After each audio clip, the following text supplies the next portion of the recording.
effectivement, vous êtes un candidat pour la commune de Fekese-Tolo. Alors, qu'est-ce que les jeunes et les femmes doivent attendre effectivement de votre... J'ai toujours dit, vous savez, on a élu le président avec comme candidat de RTP. Le président a un programme. Nous, en tant qu'élus députés de RTP, nous n'avons pas un programme particulier pour les jeunes et les femmes.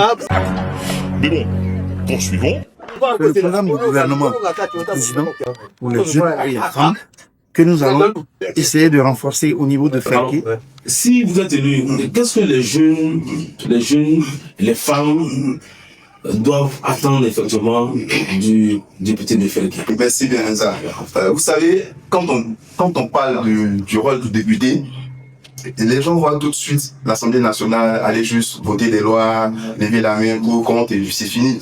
Mais non, nous, le rôle du député ne doit pas seulement se limiter qu'à aller voter des lois. Il doit aussi faire en sorte que son leadership puisse permettre à la communauté de capter d'autres opportunités, notamment par des plaidoiries auprès de certaines institutions, notamment par les relations, en faisant en sorte qu'on puisse capter d'autres opportunités plus importantes dans notre communauté.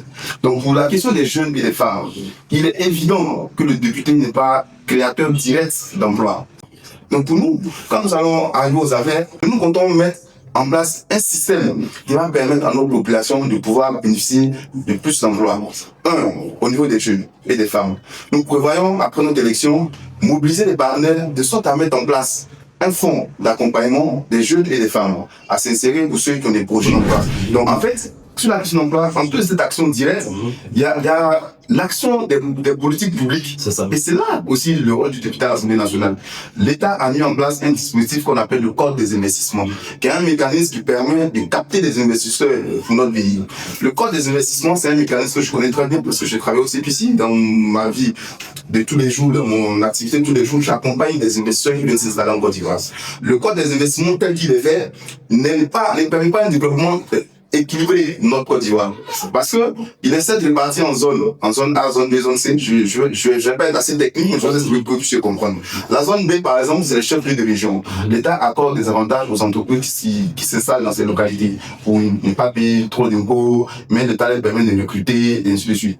Rendez-vous compte que Fekese, en tant que chef-lieu de région, est placé dans la même zone que Korogo, que Boaké, que San Pedro, que Yamoussoukro. Vous voyez? Donc, quand un investisseur vient en Côte d'Ivoire, pour lui, s'il s'installer à San Pedro ou à Boaké permet d'avoir les mêmes avantages qu'à Fekese, souvent il s'installe dans ces différentes localités-là pour bénéficier de plus d'opportunités. La zone même de Toumoudi n'est pas un chef-lieu de région, mais imaginez qu'un investisseur qui s'installe à Toumoudi, il est proche d'Abidjan, il bénéficie de plus d'opportunités, d'avantages fiscaux qu'un investisseur qui vient s'installer à Fekese. Alors que les investisseurs mesurent la distance entre Abidjan et Fekese parce que le port se trouve à Abidjan, l'acheminement des matières premières et le produit, tout ça.